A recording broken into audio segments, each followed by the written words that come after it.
The number one thing that has helped me develop my rhythm and sense of timing is counting. Counting out loud with my voice over everything that I play. 1 and 2 and 3 and 2 and 1 and 2 and 3, 1, 2. And this, more than anything else, has allowed me to develop consistency, precision, and confidence on the instrument.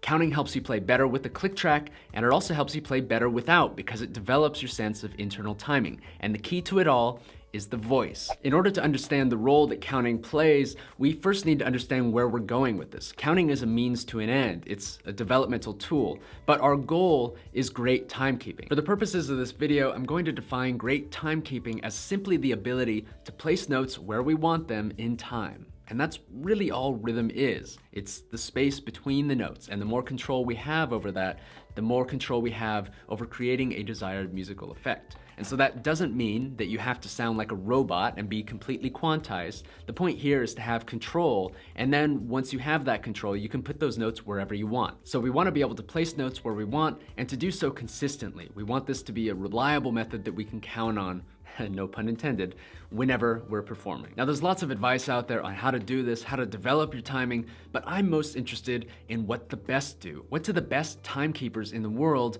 practice? And what do they think about when they're playing with great time?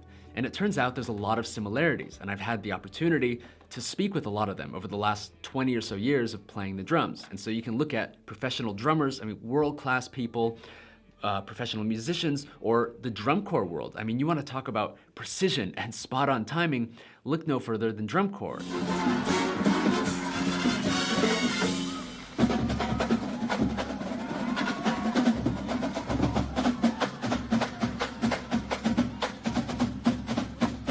I used to be a part of that scene. I competed at a national level with the Denver Blue Knights Winter Drumline, and so many of these people have come to the same or very similar conclusions. And so, you hear the same kinds of stories from all these different people in all these different fields who are each at the top of their respective fields. Then you start to think, yeah, maybe there's something actually to this. The number one characteristic that separates great timekeepers from just okay timekeepers is that the great ones are active timekeepers. And I want to make this distinction between active and passive timekeeping. Passive timekeeping is easier, and that's what we tend to do by default. We're playing along with a band or to a track, we're passively listening to what's happening around us, and we're doing our best to line things up, and most of the time it works okay. But the best timekeepers are active timekeepers. They're not simply reacting to the time around them, they're being proactive about generating their own time from within. And so the best timekeepers in the world have a really strong sense of internal timing, which is a term that gets thrown around all the time, but we rarely stop to think about what that actually means. Like, do you have a clock in there? Do you have a metronome inside somewhere? Well, kind of. One of these things that I've heard over and over and over from people in all these different fields who are, again, world class, and it's gonna sound a little bit strange, but this is the key to the whole thing, is that they will imagine the sound of a metronome as they're playing and play along to that. So they'll literally imagine the sound of their favorite metronome app or their favorite, Dr. Beat physical metronome. And so if they're playing with an external click track, like in their headphones, for example, they will listen to that, but also generate their own internal click and then align the two clicks, right? So that they're in time and then play along to that. Now, there are some pretty crazy implications when you get into how to actually do this. For example, I can ask you to imagine the sound of a cowbell, and I'm pretty sure you can do that. Try it now, okay? I can also ask you to imagine the sound of a cowbell on beat 4. So I'm gonna count to 1, 2, 3, 4, and when we get to 4, we're all gonna think a cowbell sound in our head. Ready? 1, 2, 3, okay? Now, what this means is that you have control over when that thought happens. You have control over when that imaginary cowbell sound happens. And this is the same thing you're doing when you're imagining a metronome as you're playing. And so what that means is that you have to literally time your thoughts, and not only time them, but coordinate them with everything else that your limbs are doing. So you remember all that work you did to coordinate your limbs, all those drum books you went through. Now you have to do that all over again with your mind. You have to actually develop the ability to hear quarter notes in your head as you're playing everything else. And so great timekeeping is not simply a matter of timing, it's often a matter of coordination. And the way that you develop that mind-body coordination is through counting. And so now we can bring this whole thing back to the original point of the video, which is why bother counting? And the reason is that we eventually want to get here. We want to be able to generate our own internal timing in the form of this imaginary metronome and do so reliably while having complete freedom to play whatever we want on top of that. So what should you practice? How should you go about applying this? And the answer I would typically give is pretty open-ended because although I very frequently count while I'm practicing, I very rarely sit down just to work on counting exercises. And so the short answer, and the answer I would give in most cases, is that you should just try counting over whatever you were going to practice anyway. Like, unless you're singing while you're playing or you're playing a wind instrument, your voice is gonna be free, so you might as well include it in your practicing. And you might say, well, Sean, that sounds like it would be really hard. And you know what, viewer? It will be a lot harder. And you know what's gonna happen? A bunch of really good things. First of all, it's probably gonna force you to slow down, and you were probably gonna practice too fast anyway. So this is gonna force you to slow down, to focus on good technique and playing things perfectly so that you're burning good memories into your brain and your muscles, right? Second of all, it's going to really force you to understand the relationship between the rhythms you're playing and the metronome or your internal click.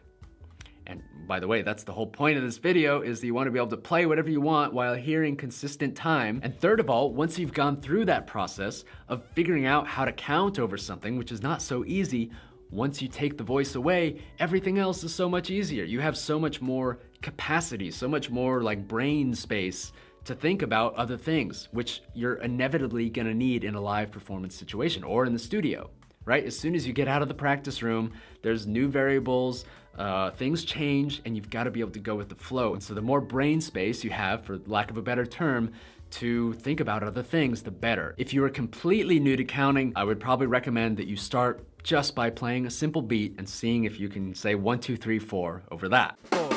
1, 2, 3, 4, 1, 2. And once you can do that, try counting some other things over a beat, maybe eighth notes. 4, 1 and 2 and 3 and 4 and 1 and 2. You could also count 16th notes over it. 1 and a 2 and a 3 and a 4 and a 1 and a 2. You can start throwing in some syncopations. 2, 3, 4. 1, 2, 3, 4. 1, 2, 3, 4. 1. And then try playing some fills and alternating between playing a beat and a fill and keeping your voice consistent throughout that. 3, 4, 1. You really just want to develop the habit of counting over everything you're doing. Again, if you're not using your voice in a practice session, it's just sitting there free, not doing anything. You might as well take advantage of it. In the end, ideally, the goal would be to be able to count over everything that you can play.